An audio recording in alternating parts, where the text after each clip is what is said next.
નમસ્તે દર્શક મિત્રો, દલિત સાહિત્ય સર્જક સંવાદ શ્રેણીમાં આપનું હાર્દિક સ્વાગત છે. પ્રતિબદ્ધતા એક શબ્દ જેના હૈયામાં તો છે પણ વારંવાર હોઠ ઉપર જ હોય, વારંવાર હોઠ ઉપર હોય. એ ગમે ત્યાં બેઠા હોય, ગમે ત્યાં વાત કરતા હોય, દલિત સાહિત્યની વાત કરતા હોય તો એમાં આ એક શબ્દ તો આવે જ. અને એને વળગીને એમણે સાહિત્યનું સર્જન કર્યું છે એવા સાહિત્ય સર્જકને આજે આપણે મળવાના છીએ. હું એક વાત કરું કે ગુજરાતી દલિત સાહિત્ય અકાદમીને જ્યારે 25 વર્ષ પૂરા થયા ત્યારે તેના રજત જયંતિ મહોત્સવમાં રાષ્ટ્રીય સેમિનારમાં નામાંકિત અનુસૂચિત જાતિના સાહિત્યકારોને પાંખવામાં આવ્યા હતા. તેમાં મુખ્ય મહેમાન તરીકે પધારેલા દલિત પેન્થરના સ્થાપક જેવી પવારે કહ્યું હતું કે વંચિતોનું સાહિત્ય લખતા પહેલાં સર્જકોએ ડૉક્ટર બાબા સાહેબ આંબેડકરને ફરજિયાત વાંચવા પડે. એવા ડૉક્ટર બાબા સાહેબ આંબેડકરને આપણે હર હંમેશ જ્યારે પણ સાહિત્યની વાત આવે, દલિત સાહિત્યની વાત આવે તો એમને અગ્રેસર રાખી, એમને યાદ કરી અને આપણે વાર્તાલાપની શરૂઆત કરીશું. મેં કહ્યું પ્રતિબદ્ધતા. તે પ્રતિબદ્ધતા શામાં હોવી જોઈએ? કે દલિત સાહિત્યમાં હોવી જોઈએ. તમારું સાહિત્ય એને સમર્પિત જ હોવું જોઈએ. એમાં બીજી કંઈ વાત જ ના હોવી જોઈએ કે તમને જે વેદના છે, તમારી જે પીડા છે, તમારો જે આક્રોશ છે, તમને જે ડંખ્યું છે એના વિશેની વાતો આવે અને સાહિત્યના સ્વરૂપમાં આવે. એવા સાહિત્ય સર્જકની સાથે આજે આપણે સંવાદ કરવાના છે.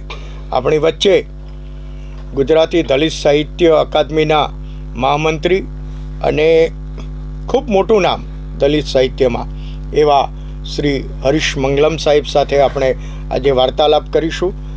હરીશ મંગલમ સાહેબ, આપનું હાર્દિક સ્વાગત છે.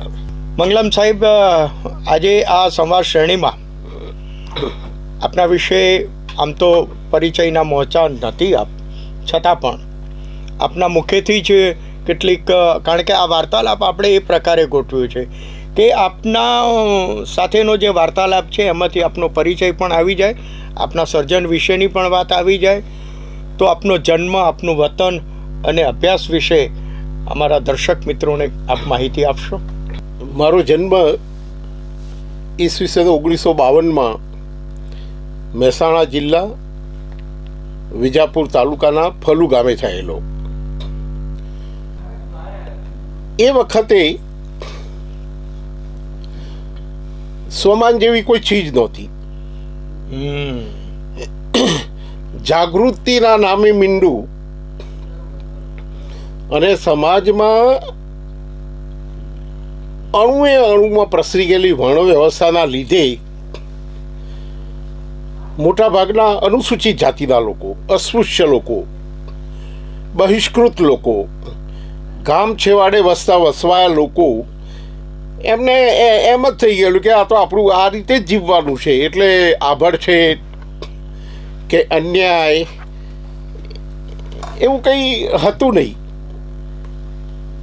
અને બીજો એક મુદ્દો કે અમારા ગામમાં પટેલની વસ્તી વધારે, અને તે પટેલો રામ કબીર. રામ તો પછીથી ઉમેર્યું, કોઈ વળી કૃષ્ણ બી કાલે ઉમેરશે, કૃષ્ણ કબીર આ તે, પણ મૂળ કબીર પંથી બધા. અચ્છા. એટલે વર્ણ વ્યવસ્થાના ભાગરૂપે અસ્પૃશ્યતા તો ખરી જ, સમાજની વચ્ચે ભેદવાળા તો ખરા જ, પરંતુ એટલા આક્રમક નહોતા. એટલે કોઈ એવો શોચનીય બનાવ અમારા ફલુ ગામમાં બન્યો નથી. બીજું કે જ્યારે હું ભણતો હતો 8મા ધોરણમાં, ત્યારે મણિલાલ ન પટેલ એમની ઓળખાણ થઈ, જગત મિત્રના ઉપનામથી લખે છે. અમારા પ્રિન્સિપાલ કાંતિલાલ રાવલ, એમના પુત્ર હસમુખભાઈ કે રાવલ, જે આપણા અહીંયા આસિસ્ટન્ટ મેનેજર હતા પ્રેમાભાઈ હોલમાં, અશ્વિની ભટ્ટ સાથે અમે 3 જણા દરરોજ મળીએ મારા ઘરે જ મળીએ અને લીમડાના ઝાડ નીચે ચા પાણી પીતા અને આ સાહિત્યની ચર્ચાઓ થતી. અને મણિલાલ ન પટેલે અમને બધા છંદો શીખવાડેલા. તો મારું મૂળ નામ તો હરિભાઈ જેઠાભાઈ વણકર. અચ્છા.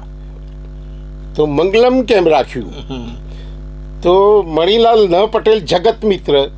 જગત મિત્ર 5 અક્ષર લઘુ સાહિત્યની દ્રષ્ટિએ, અને હસમુખ કે રાવલ એનું ઉપનામ નયન એ પણ લઘુ, એટલે મારું નામ એમણે મંગલમ રાખ્યું. ઉપનામ, તખલ્લુસ નામ સાહિત્યની દ્રષ્ટિએ. એટલે મ ઉપર અનુસ્વાર આવે છે, પણ જગત મિત્ર કે નહીં આ જ રાખવું છે. અને હું એક સરસ એક વાત કરું અત્યારે કે 1965માં મણિભાઈ મારા ઘરે આવતા, ચા મારા ઘરે જ મારા બ્રધર બનાવી પીવડાવતા, અને હસમુખ કે રાવલ મારી સાથે ગેસ પણ ખાતા. એટલે ખબર નહીં આ કોઈને ના પછી એવી વાત છે, પણ મારા ગામની આ એકદમ હકીકત કહું. અને એ રીતે ભણતા ભણતા અમે આગળ આવ્યા. સાહિત્યની સાથે સાથે હું 8મા ધોરણમાં હતો ત્યારે સ્કૂલમાં સાધના મેગેઝિન ચલાવતા હતા સાહિત્યનું, અને એનો તંત્રી હું હતો. પ્રાર્થના પૂરી થાય એટલે શ્લોક પણ મારે બોલવાનો સંસ્કૃતમાં, સમાચાર પણ મારે બધાને કહેવાના, નાટકોમાં ભાગ લેતા. નાટકોમાં પણ પહેલો નંબર આવતો. રખેવાર, દિન પલટ્યો પલટી ઘડી, મેરુભા વાયલ, એની અંદર મારો પહેલો નંબર આવેલો. એટલે આ રીતે જોવા જઈએ પ્રવીણભાઈ, તો એક વાત કહીને હું આ તમારા પ્રશ્નનો જવાબ પૂરો કરું. એ આખા વિસ્તારમાં અમારા અનુસૂચિત જાતિના મોહલ્લામાં બધા ઓફિસરો. અચ્છા. એટલે આખું ગામ પ્રભાવિત. જીકે પંડ્યા, એકે પંડ્યા, મોતીભાઈ પંડ્યા, યસ, પછી સુમન ચાવડા, પછી હું થયો, અને બીજા મોટા ભાગના બધા અધિકારીઓ સેલ ટેક્સ, કસ્ટમમાં, પોલીસમાં, બધી જ જગ્યાએ. એટલે ગામ લોકોના ઉપર અમારો પ્રભાવ હતો. દરરોજ સાંજે અમે વોલીબોલ રમતા, તો આપણા વાસની અંદર કહેવાતા ઉચ્ચ વર્ગના લોકો, એટલે પટેલોની ટીમ હોય અને આપણી ટીમ હોય, અમે દરરોજ એમને હરાવતા. એકાય વખત એ જીત્યા નથી. એટલે આ રીતે એક સોમાનની અવહેલનાનો કોઈ મને પ્રસંગ પાછળથી થયેલો, એ હું પછી કહીશ. પણ અત્યારે જ્યારે ભણતો હતો ત્યારે આ પરિસ્થિતિ હતી. એટલે ટૂંકમાં આપ વતનમાં હતા અને સાથે સાથે આપણા મોહલ્લામાં અને ગામમાં પણ શિક્ષણના કારણે આપ આગળ વધ્યા. ગામમાંથી પણ આપણા કલાક દલિત ભાઈઓ પણ ખૂબ આગળ વધ્યા. અને એ સમયમાં કદાચ આપને એવો અહેસાસ નહીં થયો હોય, પણ પછી ક્યારેક અહેસાસ થયો હોય અથવા સ્વમાન ગવાયું હોય અને પછી પાછા તમે દલિત સાહિત્ય તરફ વળ્યા હોય, એવું બન્યું છે ખરું? હા, જ્યારે જગત મિત્ર, નયન અને હું, હરીશ મંગલમ 3 જ્યારે કવિતાઓ લખતા હતા ત્યારે લલિત સાહિત્યનો દ પણ અમે જાણતા નહોતા, આંબેડકરનો એ પણ જાણતા નહોતા. એમના વિશેની કોઈ મૂવમેન્ટ, કોઈ સાહિત્યને બિલકુલ ઝીરો. એટલે કોઈ દલિત ચેતના કે એવો કોઈ સંચાર અમારા મગજમાં કે અમારી આખા મોહલ્લામાં ક્યાંય જોવા મળતો નહોતો. અને આપણી પેઢી પહેલાંના તો મોટાભાગના બધા અશિક્ષિત હતા, અભણ માણસો. આપ જે દલિત સાહિત્ય તરફ વળ્યા એમાં કંઈક તો કંઈક ઘા વાગ્યો હશે. હા, પછી અમદાવાદ આવવાનું થયું ભણવા. એટલે મધુકાંત કલ્પિત સાથે પરિચય થયો. અમે ખૂબ ફર્યા, પણ લલિત સાહિત્ય, અભિવ્યક્તિ પરિવાર, ફાઉન્ટેન પોએટ્સ, કુમાર કાર્યાલય, સાહિત્ય પરિષદમાં, અને અમે પણ એક સંસ્થા સ્થાપેલી લિટરેચર સ્ટડી ફોરમ. પરંતુ લલિત સાહિત્ય, જેમ અગાઉના મારા સાહિત્યકાર મિત્રોએ વાત કરી તેમ અનામત વિરોધી આંદોલનથી એમ કહેવાય કે અનામત વિરોધી આંદોલનના રૂપાળા શીર્ષક પાછળ જે કોમી હુલ્લડો થયા 1981 ને 85, એણે હૃદયમાં ખૂબ જ ધક્કો વગાડ્યો. યસ. એનાથી આખું પરિવર્તન થઈ ગયું.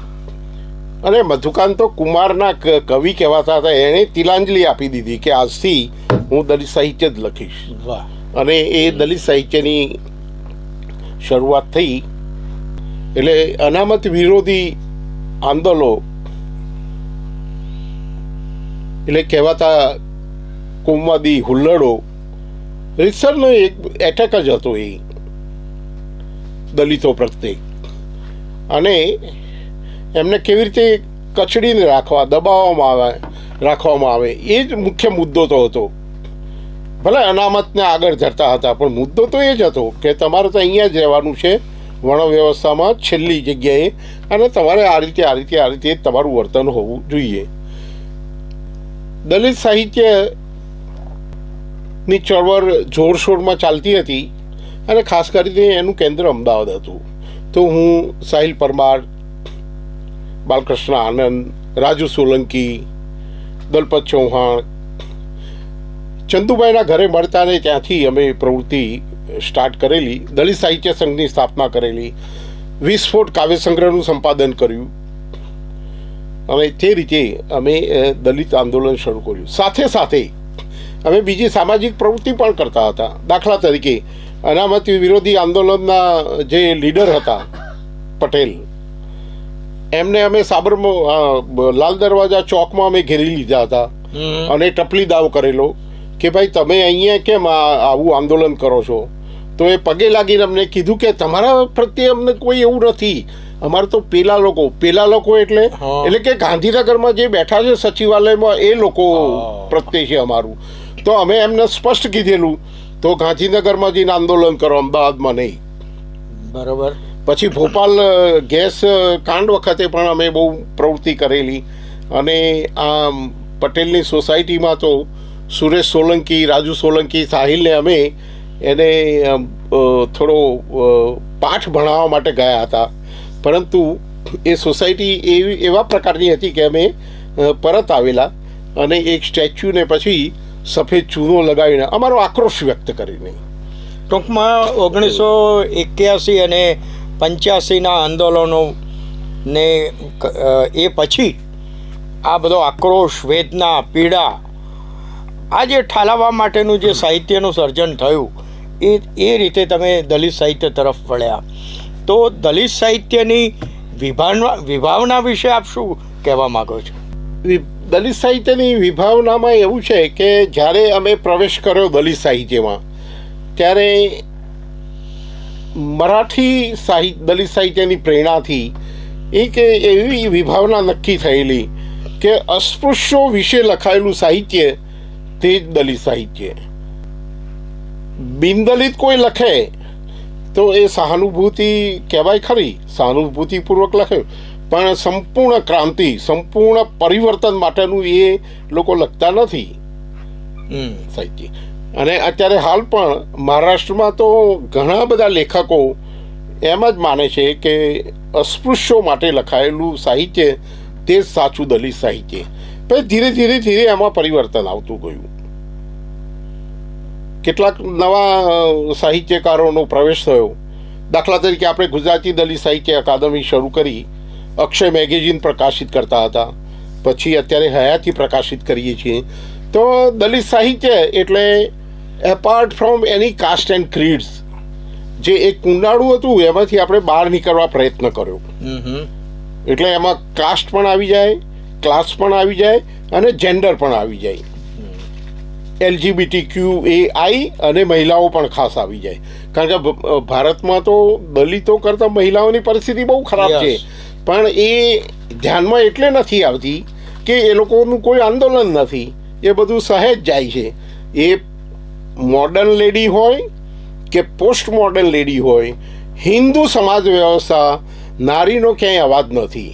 એક વખતે આપણી અમદાવાદની સંસ્થા અવાજ સંસ્થાએ મને બોલાવેલો, ત્યારે મેં પહેલું જ આ પ્રશ્ન એમને પૂછેલો, તો તમારી સંસ્થાનું નામ અવાજ છે, પણ અવાજ તો તમારો નીકળતો નથી, કોઈને તમારો અવાજ તો સંભળાતો નથી. એટલે બધા બહેનો જે ફિમેલ સાહિત્યકારો હતા એમણે કીધું કે કેમ સાહેબ? તો મેં કીધું મનુસ્મૃતિમાં તમારા વિશે કેટલું ખરાબ લખેલું છે. હું રિપીટ કરવા નથી માંગતો, પણ કેટલું બધું ખરાબ લખ્યું છે. અરણ્ય કાંડમાં કેટલું ખરાબ લખ્યું છે, ઐત્રેય બ્રાહ્મણમાં કેટલું બધું ખરાબ લખ્યું છે. તમે અવાજ તો ઉઠાવવો જોઈએ ને, અને તમે નથી અવાજ ઉઠાવતા એટલે આ લોકો વધારે ને વધારે દમન તમારા ઉપર લાદતા જાય છે. એટલે આપણે દલિતમાંથી પણ બહાર નીકળવા મેં પ્રયત્ન થોડો કર્યો, અને સમ્યક સાહિત્ય, યસ, સમ્યક શબ્દ વાપરવો. પણ એમાં ઘણા બધા મતભેદો છે કે સમ્યક તો ના રખાય. હવે સમ્યક તો એટલું બ્રોડ એની ડેફિનેશન છે. મહાવીર સ્વામી એટલે કે જૈન ધર્મે આ પ્રથમ સમ્યક વાપરેલો, પછી બૌદ્ધ ધર્મમાં પણ છે. મારો વિભાવના મારી એની પાછળ એવી છે કે સમ્યક સાહિત્ય, સમ્યક ચિંતન કરીને તમે સમ્યક સર્જન કરો તો સમ્યક સમાજનું નિર્માણ થાય. વાહ! હવે આ એકદમ પોઝિટિવ આખી વાત છે, પરંતુ એને બદલાતા ઘણી બધી વાર લાગશે. પણ હું એક મુદ્દો કહું કે સૌથી પહેલાં ખરાબ શબ્દ વપરાતો હતો અસ્પૃશ્યો માટે, ધૃણાજનક. પછી હરિજન શબ્દ પણ ધૃણાજનક વાપરવામાં આવ્યો. અને દલિત શબ્દ તમે જ્યારે બોલો છો ત્યારે પણ સમાજમાં એની છાપ સારી ઉપસ્થિત થતી નથી. હમણાં અમે દલિત સાહિત્યના બધા પુસ્તકોનું વેચાણ કર્યું એક મિત્રને, તો લગભગ એ છે વૈષ્ણવ. એણે કીધું કે સાહેબ એક વાત કહું. મેં કીધું બોલો શું કહેવી? કે આ દલિત શબ્દ કાઢી નાખો. મેં કેમ? કે આ દલિત જોઈને કોઈ વાંચતું નથી, લેતું નથી. બોલો. તો આ વાસ્તવિકતા છે આપણા સમાજની.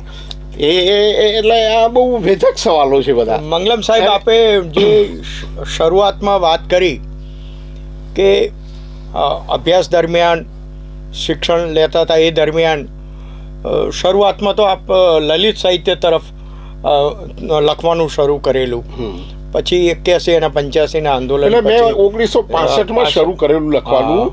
ત્યારે દલિત સાહિત્ય હતું જ નહીં. હા, તો જ્યારથી આપણે દલિત સાહિત્ય તરફ વળ્યા એ પછી આપની એવી કઈ પ્રથમ કૃતિ છે કે જે ક્યાંક છપાઈ હોય, અને એ ક્યાં છપાઈ હતી જેનો આપને પણ વિશેષ આનંદ પણ થયો? લગભગ દલિત રચના કાળો સૂરજમાં પ્રગટ થયેલી, દલપતભાઈ ચૌહાણે છાપેલી પ્રથમ રચના. એ અછાંદસ રચના હતી, અને બહુ યાદ નથી આવતું, પણ હું ભગવાનને આમ જ લટકાવી દઈશ એવી શરૂઆત થાય છે. એટલે હું શરૂઆતથી જ, મારા ફાધર પણ એ રેશનલ હતા ને હું પણ ટોટલી રેશનલ છું. એટલે એ આપની કૃતિ જ્યારે પ્રકટ થઈ એટલે આપને એ વખતે પણ આનંદ તો થયો જ હશે. હા, એ પછી આપણે જે અવિરત લખવાનું ચાલુ રાખ્યું, સાહિત્યમાં આપણે ખૂબ ખેડાણ કર્યું છે. કારણ કે ગુજરાત, સમગ્ર ગુજરાત તો જાણે જ છે, દેશ વિદેશમાં પણ આપના પુસ્તકો, એના અંગ્રેજીમાં પણ અનુવાદ થયા છે, હિન્દીમાં પણ અનુવાદ થયા છે, અભ્યાસક્રમોમાં પણ આવ્યા છે. તો આપના જે પ્રકાશ્ય પુસ્તકો કયા કયા છે? મારો પ્રથમ કાવ્ય સંગ્રહ પ્રગટ થયેલો પાર્શ્વ પ્રકાશને પ્રગટ કરેલો પ્રકંપ. પછી મારી 2 નવલકથાઓ તિરાડ અને ચોકી, રઘુવીરભાઈ ચૌધરી જે આપણા મોટા જ્ઞાનપીઠ એવોર્ડ વિજેતા છે, એમણે તિરાડ અને ચોકી પ્રગટ કરેલી. મારી પાસે તિરાડ છે, ચોકી કોઈ લઈ ગયા છે, અને એનું હિન્દી પણ થયું છે, એનું મરાઠી પણ થયું છે. પછી મેં અગંજાળ આત્મકથા પ્રગટ કરી, પણ એમાં એક પ્રશ્ન છે કે મેં મુખ્ય જે પાત્રો છે એના નામ બદલ્યા છે.